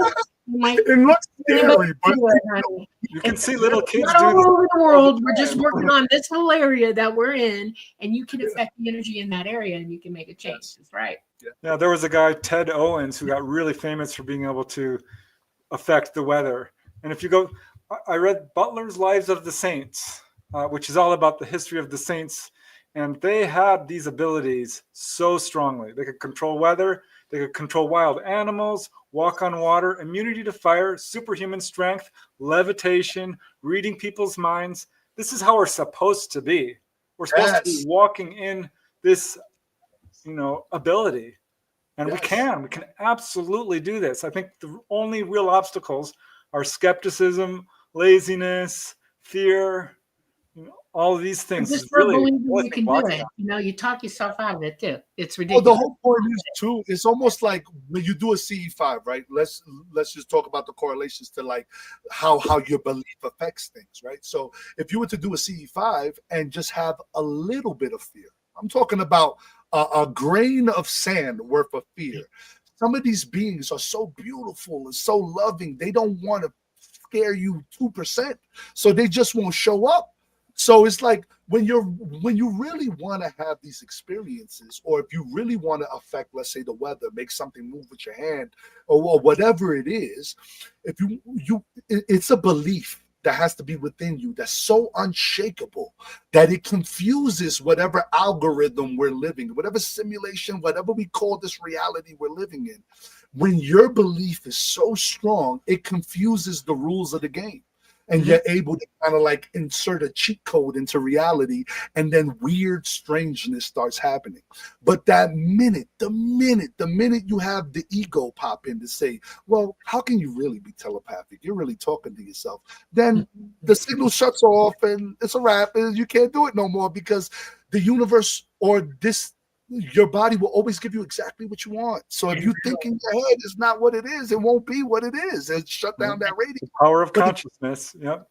So your belief, 100%, your belief is so, it has to be so unshakable that for you not to move that object with your mind sounds like the crazy thing. For you not to be able to turn off the rain sounds like the crazy thing, not the opposite way. Now you turn the belief off and you turn on the I know it. Oh, wow, that was perfect. You go from belief to knowing. I know I can do this. You have to know. I believe I can do it. I know I can do it. All right. And let's do a couple of questions, because it's starting to get late, and I just want to make sure at least we get some of these questions in, because this is a good one from Poetic Poems. And this is for you, Rafael. Did you or do you feel like you are a part of them, E.T.? Yes. So 100%, I feel like this might be, if not my first incarnation on Earth, it could be maybe I've only been here twice. I feel like a lot of my experiences, I feel like a lot of my experiences stem on other planets, and I just chose Earth because I wanted to challenge myself this time. So, because I know that this is the hardest school to go to, so I'm like, if I could get a PhD on Earth, I could do anything, guys. So that's actually what Robert Monroe said. He said that exact thing. There you go. I didn't know that. There are many classrooms in the universe. This is a tough one. Really tough. It's hard. Yeah. So I'll give you a peek of why I believe that I could. Is definitely like I'm hybrid. I'm not really like I'm from the stars. One of the things that tipped me off to it is I look at the stars like I'm from home. Like 100%, that is my home, and I am here, and I don't know why. So I've always been that way. I'm talking about, I would look at Orion's belt like that's where I'm really from, in that area of the sky. So that's number one. Number two is I distinctly remember being what most people or some people would call a no-mo being. So for those that don't know, I think there's a person called Credo Mutwa that talks a lot about the no-mo beings. And the reason why I believe that's my lineage and that's where I come from as far as the star system, I'm actually working on an album right now called Seriously from Sirius B, which talks about my connection to that, the Sirius system. And what I remember is I remember being on this planet that was it was like purple electrified jelly water. The only way I can explain it. It's an ocean water-like planet. The waves on it was it's like jello. It wasn't like actual water, wet water. If I can stick my hand in it and swim in it and everything, but it was a lot more dense. And what I remember it being was electrified. Like there would be waves of electricity moving through this water, almost like it was pulsing with life, the water itself. And I just remember being on what seems to be a wooden boat, a wooden canoe of some sort on top of this jelly-like water. And I remember looking at my hands and they were webbed. I was green, scaly. I looked at the water, saw my reflection, and I had like these big kind of ear fin type things around my head. Wow. And my mouth was very long, almost froggish, looked really big. And then I just remember as I'm looking at myself in the reflection, I look up at the sky and I see this huge planet and then another small planet behind it, and then like a huge star in the distance. And I get this feeling that I was on some sort of water planet. And that was kind of who I was. And it kind of makes sense because when I laughed at I said, ugh, like, what? You look like this? And you probably like, dude, you was like a green frog looking creature in your past. Me being a cockroach. So it's like, so that's why I believe I'm hybrid. Plus, I have experiences of being what I would believe to be a hybridization program. So I believe that not only has my DNA been used to possibly, assist in the making of other children, that so they could be better able to withstand, the environments here on Earth. I distinctly remember being given a child and feeding it a bottle on board ship. So it's like little things like that kind of key me to like, all right, I'm definitely a hybrid being. So I know that was a long answer to that question, but that's pretty much. Super interesting. All right. Here is a question which I'm not sure if you can answer, if you know Chris Bledsoe at all. Oh, I definitely love the orbs. Yeah, I know. Yeah. So he's like, what's your opinion on Chris Bledsoe's interpretation that there's going to be something big happening in 2026? Okay. All right. Great question. First of all, the first thing I'm going to say is I like Chris Bledsoe. I like the orbs and all the stuff. I believe he's a nice guy. I met him. Yeah. I actually believe he's really going through these experiences. It feels very genuine, very real to me. It's not he's not a charlatan or a grifter in any way, shape, or form. Agreed. Whenever it comes to predictions, this is what I like to say.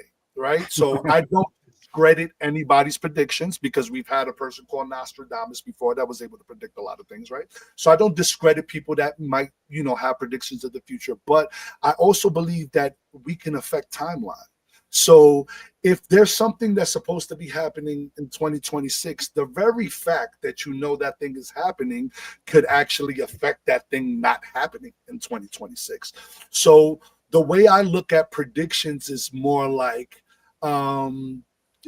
it maybe, but for me, if you think a certain way, that prediction can become a false prediction because you shifted the timeline in such a drastic way that you're no longer in the realm of the possibility where that prediction could come true. So that's the best I can answer that question. Yeah. Because I also don't want to credit. I'm a little bit leery of putting too much stock in predictions, simply because it is the future, and the future is malleable. We don't know what's going to happen. You can certainly have precognition, and it's amazing when it comes true. But Yes.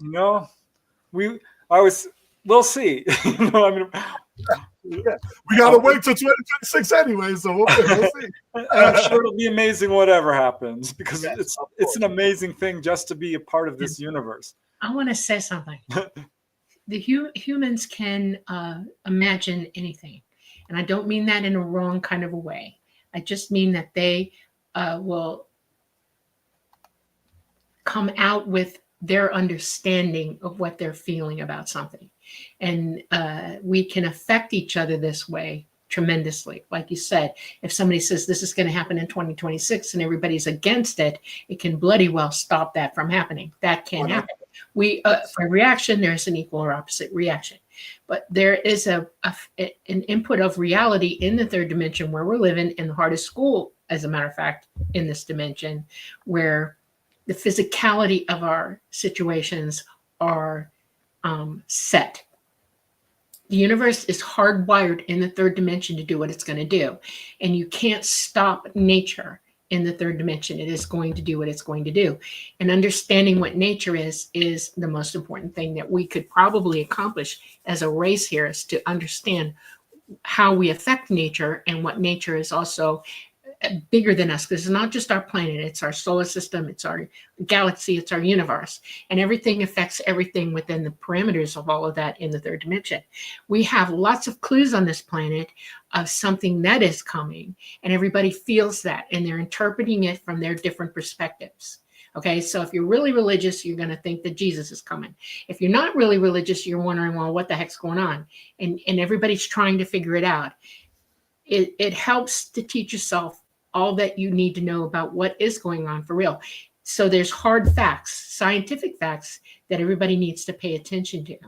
And gossip and what everybody else is saying isn't going to help you personally. It's what you research for yourself and learn for yourself, that you can understand it better and feel better about it. In other words, if somebody came to me today and said, there's somebody, he's got a knife and he's going to, get you in a week, I'm not going to think about that. I'm not going to worry about it. Not at all, because it's coming from you via something else. It's a thing. It has nothing to do with me. It has to do with your perspective, not mine. Yeah, everybody's their own observer. And it can also be very symbolic too. Right, exactly. Right. And we have to interpret reality as reality is. So there's a lot of hard truths about our reality that we cannot ignore or let away. And it's nice to hear everybody having things to say, but the hard facts, the hard truth, the hard data needs to be what drives us toward a conclusion of what we're having come at us. And it helps you to see better. And your abilities, like you have, that you can taste the flavor of something psychically and know whether it's founded or unfounded. Okay. Whether it's perspective or imagination. Yeah. Okay, whether it's hearsay or theory instead of real truth. And that's what we all need to work at, Exactly. We all have to go on our own pathway towards the truth. Because we all have a tendency to perceive the universe through the lens of our own belief system. Right. And if you can just sort of push that aside a little bit and accept that maybe we don't know everything. Yeah. You know what I mean? Which is hard for most humans to do, which is funny. It's hard for a lot of humans to do. But what I like to say is just pushing the ego aside and fall back into your childlike nature. Yep. A lot of people do not understand the power of your very own imagination. When I tell you want to see a UFO, you want to see an ET, you want to see this, it's all with the imagination. Everything happens within the brain for it to happen outside. So it's like, if you have that childlike imagination, then anything is possible. So, the word imagination is kind of got a negative connotation when really, people say, oh, it's just a dream. Well, wait a second, dreams are real. Imagination is exist. Imagination is intention to a child, okay? When we're adults, we go from imagination into intention. In other words, we understand that there's a lot more going on than just us imagining it. We have to understand it in our adult mind, okay? So you intend to learn something with the wonderment of your youth. Life is wonderful when you're young. It's glorious, beautiful, bright, colorful, sparkly, awesome, etheric, it's everything. And we don't always put that into our adult life and how we intend for things. a lot of us intend for just bleh, and then we get bleh, Yeah.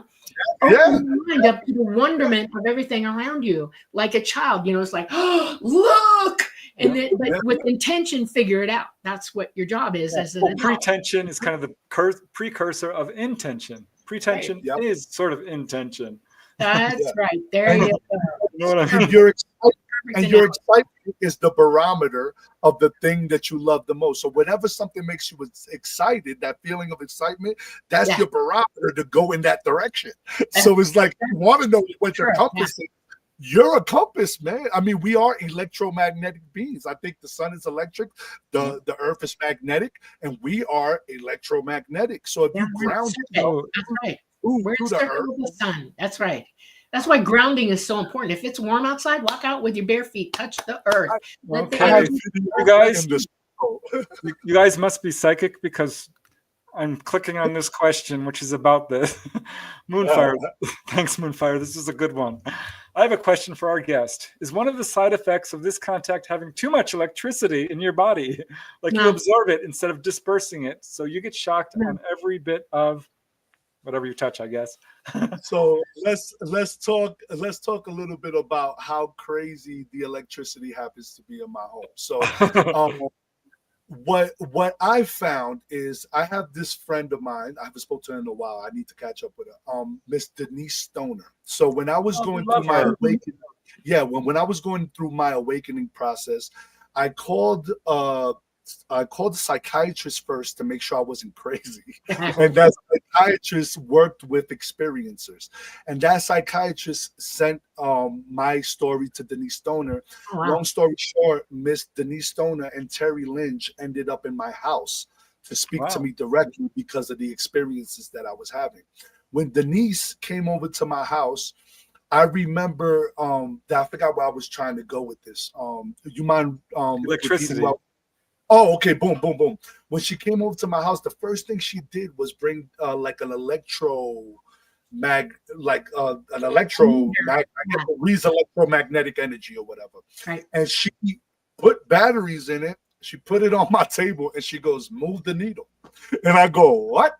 And she goes, move the needle. And I go, but how am I supposed to do this? And she was like, I don't know.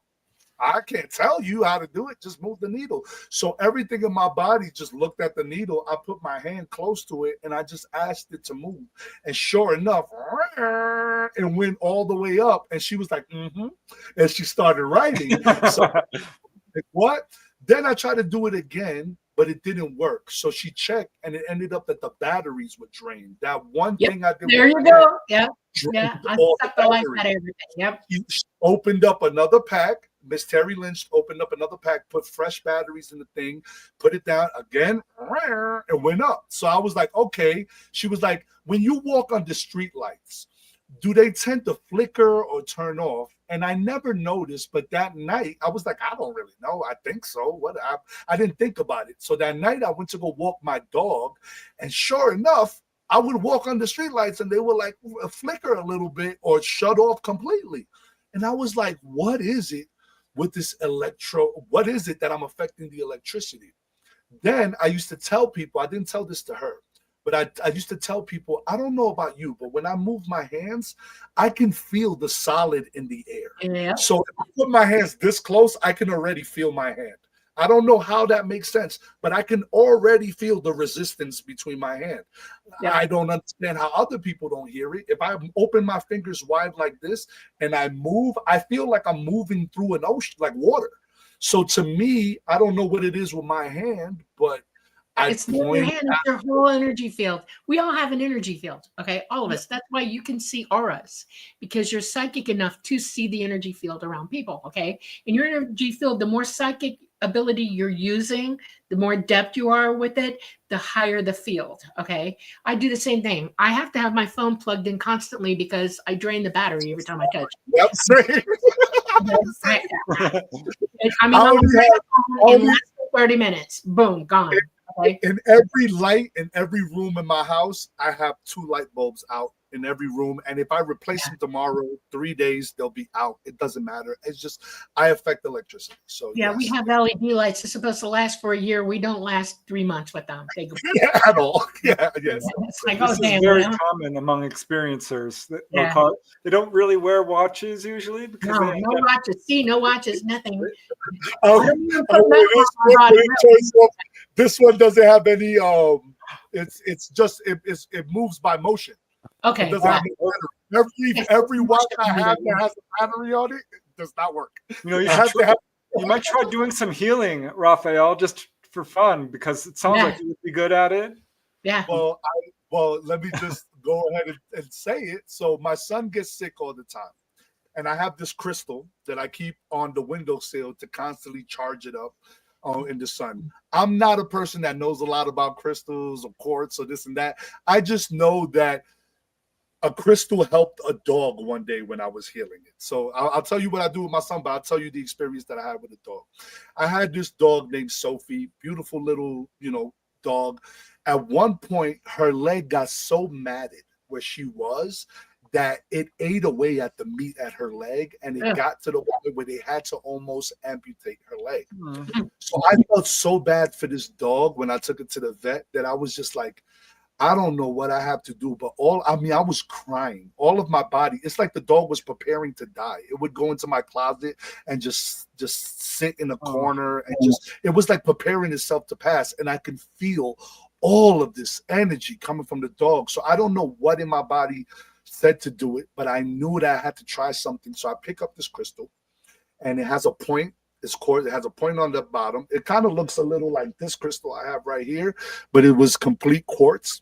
Yeah. And it has a point like this. And I just remember grabbing it, and I was raised religious, right? So I go directly to prayer. So I was just like, Lord in the heavens, please give me whatever divine energy that I can get into my body, pass it through my body. And since I do a lot of CE5s, I always imagine the top of my head opening up and a spotlight coming out of it into the universe so that UFOs can see the spotlight. Right? So I imagine the same thing, my head opening up, but this time I imagine a golden light of healing energy coming from up into my body. As I'm imagining this, I feel like some sort of vibration happening within my body, some sort of charging was happening, and then almost like an electricity current went through my body into my arm, out of my arm into the crystal. I touched the dog's leg with the tip of the crystal, and at this point it wasn't able to feel anything. So when we went to the vet would touch the leg and the dog wouldn't affect it. I barely touched the dog with the leg and with the dog with the crystal, and the dog jumped like it felt it. And me and my wife we knew instantly in that moment that we did something to that dog. We healed it in some way, but we didn't know what. So we just said thank you to God, and we was like, thank you, Lord, thank you, divine source energy, for doing this for us. We appreciate it. We brought the dog back to the vet 2 days later, and it was already growing the meat back. That he was already healing instantly. The vet was like, I do not understand. This dog was supposed to get amputated. His leg he's going to be completely fine. So at that point, I realized, okay, there's something to this healing thing. Maybe I can do it. And I instantly knew, too, that I wasn't the one doing it. I knew that I was almost turning into a tool for some other energy, not an angel or whatever, but just an energy to work through me. And my imagination was kind of like the instruction to divert that energy to a specific place. So I knew that I was able to do this, and my son was really sick one day with a stomach ache, and he said the words that would make any father break into pieces. Dad, can you please take this pain away from me? Oh, it's so bad. So I was like, okay, I got to do something, so I'm just going to try. My son believes that I can do the things I do because he's physically seen me do them. So if I tell him I'm about to heal him, in his mind, I am going to do it. Daddy's going to heal it. So there goes that belief. He has 100% belief that I can do what I'm doing. And then I 100% believe that I am going to take this pain away from my son. So once again, I grabbed the crystal. This time I just put the crystal on my son's stomach. I put my hand on top of the crystal, and I imagine the same routine. It's almost like clockwork. I open the top of my head. I imagine this golden light coming into my body. I ask this golden light to heal my son.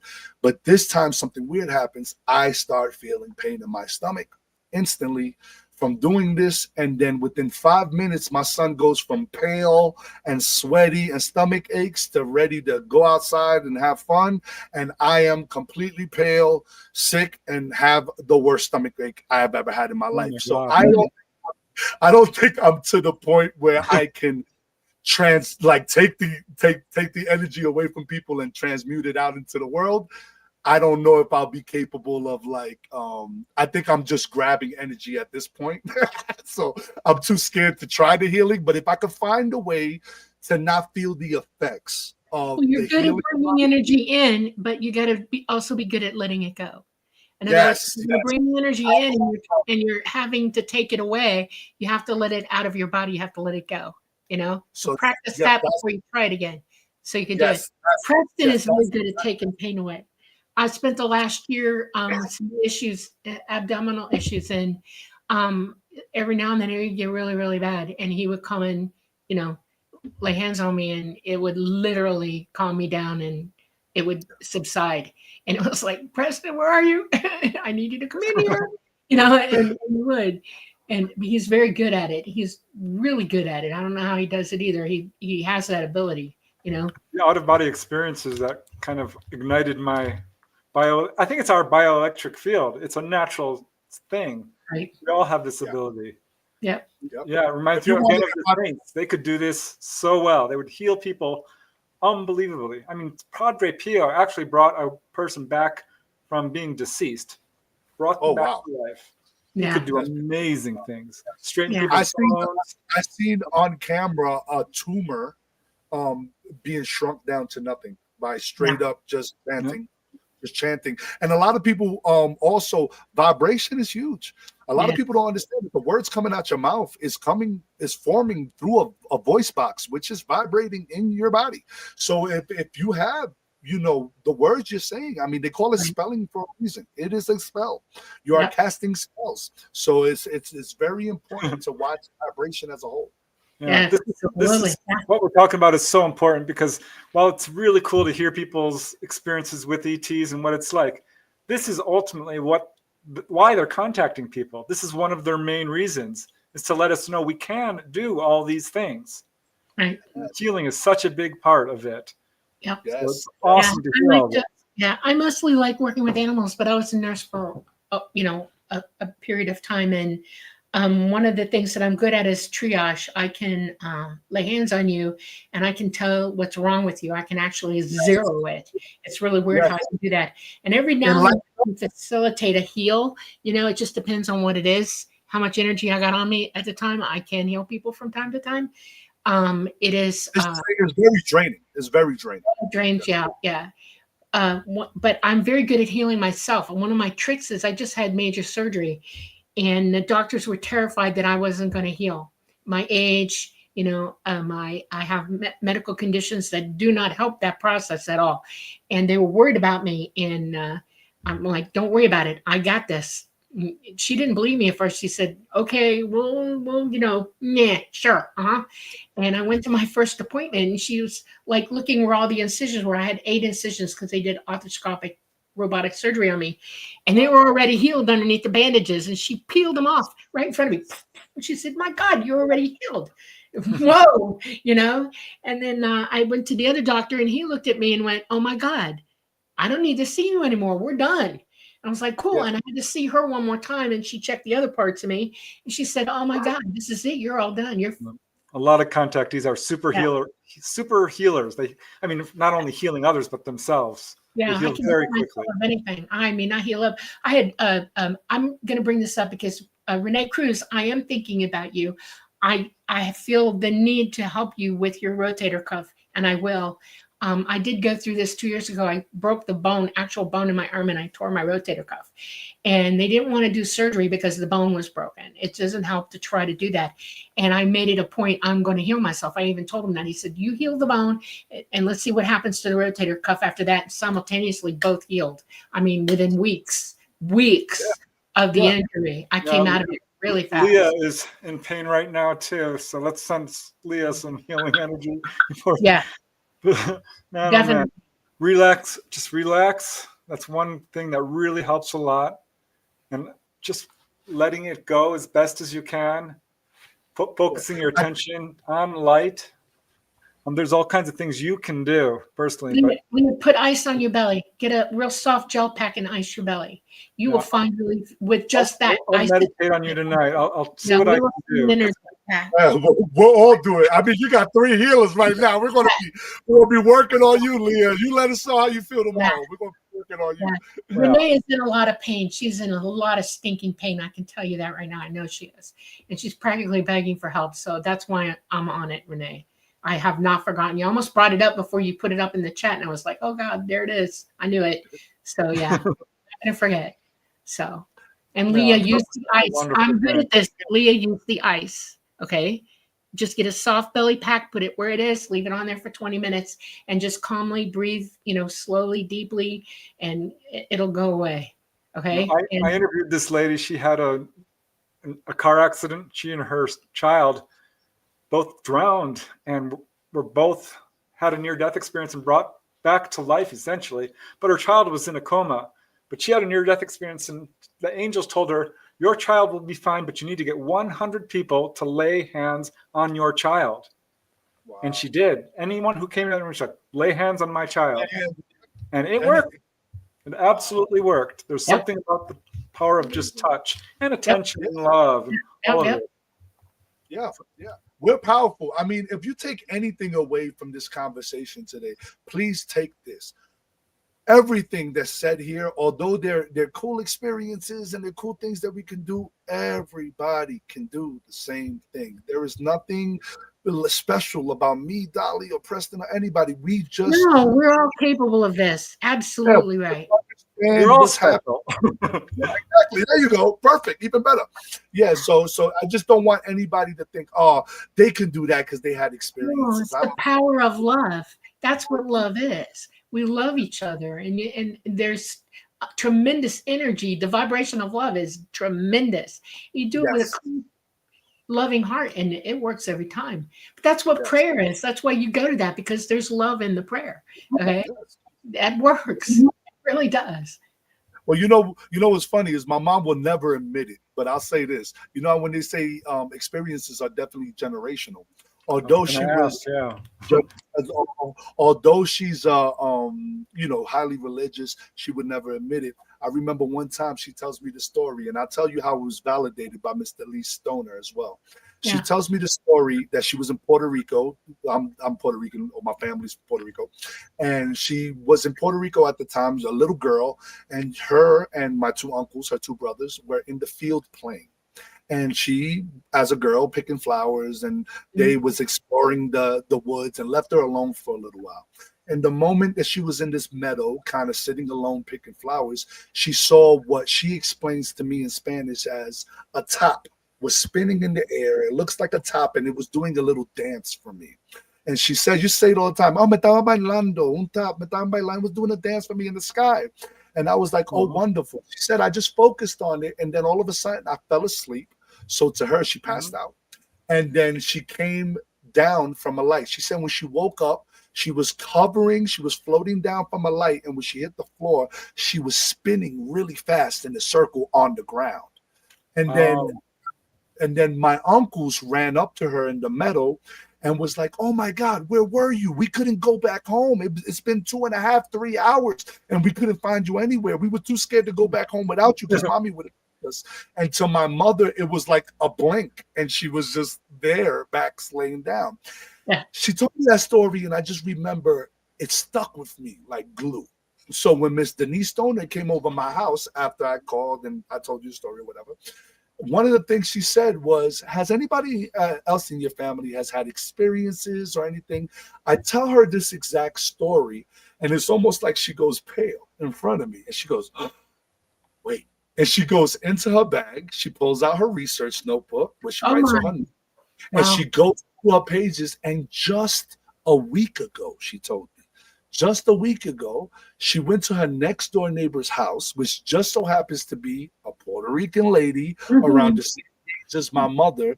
And she had the same exact experience. UFO doing a little dance in the sky, coming down from light, spinning on the ground. It was even almost the same area of Puerto Rico where my mother lived, which was in Ponce, Puerto Rico. It was almost like 15 to 20 minutes away from the area. So that was Miss Denise Stoner's way of validating that, whoa, you couldn't have known this lady had the same exact experience as your mother. How would you have known that?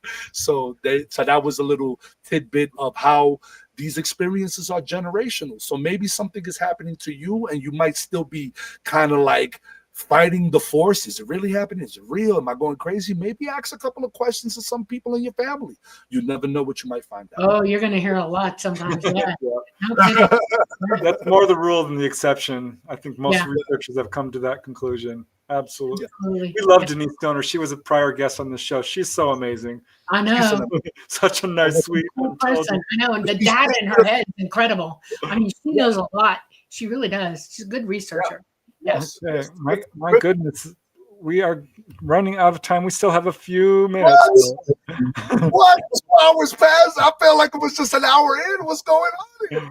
Okay. I think you kind of already answered this question from Knight's Glory. Do you still have NHI, non-human intelligence experiences happening? For example, seeing orbs, etc.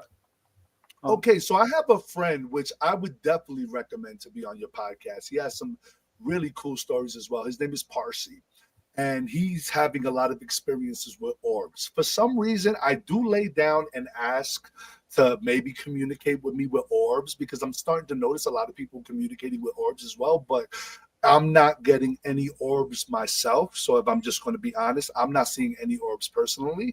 And as far as non-human intelligence, the only way I'm getting communication these days, I mean, as much as I would love for Gray to just sit in this chair right next to me out, the only way I'm getting communication is telepathic. I don't even think they're coming to check up on me in the room. And if they are, which is what Dolly's been saying. Yep. Yeah, they're not here, but they can communicate with us telepathically. That's absolutely. Yeah, it's all telepathic with me, and to be honest, they're so good at being telepathic. It kind of feels like they're in the room anyway. So it feels the same way. Yeah, you're very, very, very, very psychic. So you would, I don't think you would see. Very, very, very. That's 4 varies. That's a lot. Okay, scale 1 to 5, 4 is real high. Orbs are a lot of orbs. Y'all don't realize this, and I've been told this, and we got it on film once. I actually have pictures of myself as a blue orb. Our CE5 group, I wasn't always there. I was in Florida. It was Georgia CE5, and they were up. And I would tell them, look, I'm just going to remote view you, and see what's going on. And the leader of the group up there said, you know what, I'm going to start testing you out. He said, because I need to know that this is real. And I'm like, okay. And he said, so you're going to tell me what you're seeing, and I'm going to call you sometimes during the show and say, what did, during the thing. And it would happen anywhere. It could be at people's houses. It could be out in a field. It could be, we used to go to an astronomy center in near Augusta, Georgia, and stuff like that. So I'm like, okay. And he said, so the first time I did it, he called me about 30, 40 minutes in, and he said, what did you see? And I said, well, you were laying down next to a fire. And I said, it was really hot. The fire was really hot. I could actually perceive how hot the hot fire was. And I was trying to back away from it. And he said, no kidding. And he said, 5 people said, look, and we saw an orb that flashed like it had little wings and it was backpedaling. And I said, I don't know, that might have been me.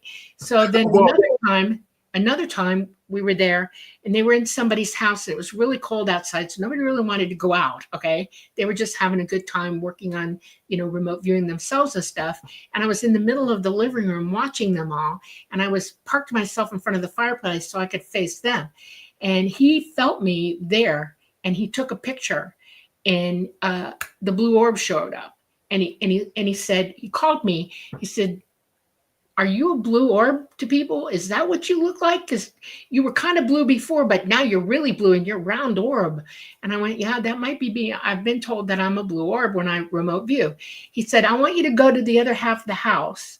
And I got somebody over there waiting to see if you show up. Well, they saw my orb move all the way across the house, and they're all taking pictures of me as I'm moving across the house. They have films of me doing it. I've turned to an orb when I'm out of body a few times. It's really cool. Yeah.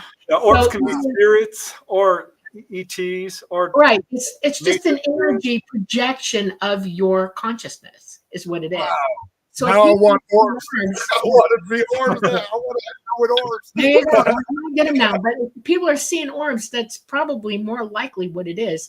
It's either from here or it's ETs coming in and communicating with you, you know? So, yeah. Well, Okay. here, I'm going to open up a can of worms, but we have 3 minutes, so why not? Why not? Bartleby Grindmere says, Rafael, have you had any other paranormal experiences outside of alien visits? Well, yes. I know from our prior shows with you, you had a bunch of really, you had one that was super scary, as I recall. Have they all been positive or any of them negative? Did you ever view your alien visits negatively? Well, I'm gonna answer the second question first, and then I'm gonna answer the first question. So the second question, I only viewed my visits negatively when I didn't have the knowledge to know what was actually going on. So what if you feel? I mean, and granted, that's just my experience. So if there's other experiencers out there that have been having negative experiences, I'm not discrediting their stories. But in my experience, the only time an ET was negative in my experience was through my own judgment of the experience. So they never hit me. They never made me feel uncomfortable. They never grabbed me in the way or tugged at me. It was always gentle, always loving. It's just very scary because of their appearance. And when you don't have when you don't have the knowledge, their appearance alone is scary enough. So that would answer the first questions. As far as my negativity only came with a lack of knowledge, not what they've done. And then for the first question, as far as the paranormal, I do a lot of reselling, so I tend to bring in a lot of objects from people's storage units and stuff like that. On this particular occasion, there was this lady that she was well known out here, and her family was in a Japanese internment camp during the war. So a lot of her memorabilia was like pictures and war photos and stuff like that. On one particular photo, there was a thumbprint with blood on it. Now, I'm not saying that was the reason why, but that was some of the items I had. Now, I had them in this basement at the time because this is the basement I use. The second half of my basement is where I do my pictures and reselling. So I keep all my stuff in the racks. And one day, I'm hanging out with my wife in the living room. The door to my basement is open. And I get a feeling that there's something around, but when I sense something, I don't like to scare my wife or my kids, so I just keep it to myself. I've been dealing with this my whole life, so it's like, yeah, whatever. There's something walking around me. Yeah, if I don't tell it anything, it won't say nothing to me. It's like one of those things. When you acknowledge it, they acknowledge you. If you don't acknowledge it, they leave it alone. Just don't tell them you know they're there, and they'll leave you alone. So in this, I know it's downstairs. I can sense something around. It's kind of having this pacing energy.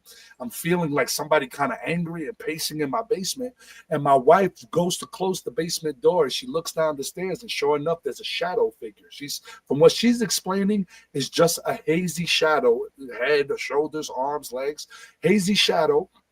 And she's like, babe, I'm staring at what I think is a shadow. And right when she notices it, it's running up the stairs to the point where I can hear the footsteps running up the stairs. My wife jumps out the way, and I stand in front of the door, and I go, no, you are not allowed to move anywhere beyond this point. And then 3 light bulbs in my kitchen blew up. 3 of my sockets tore down, and basically my kitchen had no electricity. My back bathroom had no electricity. And I can literally see the shadow stop at the top of the stairs, slowly walk backwards, and then fade away. And then Wow. all I said in my mind was, I don't understand what this is, who you are, but you're not allowed to be here. I'm protecting my whole body and house with golden light. Anything within this golden light cannot be touched by any negativity. If you have negative intentions, I suggest that you stay away from me because you have no power here. And I've never felt it again beyond that point. But I had to repair my kitchen. So yes, I've had paranormal experiences, and I'm pretty non-scared of it. So if there's anybody in the Denver area that wants me to deal with something, call your boy. I'll do it for free. There you go. Very cool. Well, I wish we had another hour, but we don't. We are actually running slightly over, so we're going to have to cut it short. Thanks, Rafael. That was amazing. No worries. And if you ever need me again, I will Please be don't here. hang up after we cut the show. I want you online with us for a few more minutes. We got to talk. Okay? All right? Sounds amazing. Okay. Yeah. And sorry, guys, we couldn't get to all your questions, but please, if you want to put them in chat in the archive show, I will certainly try to get to them.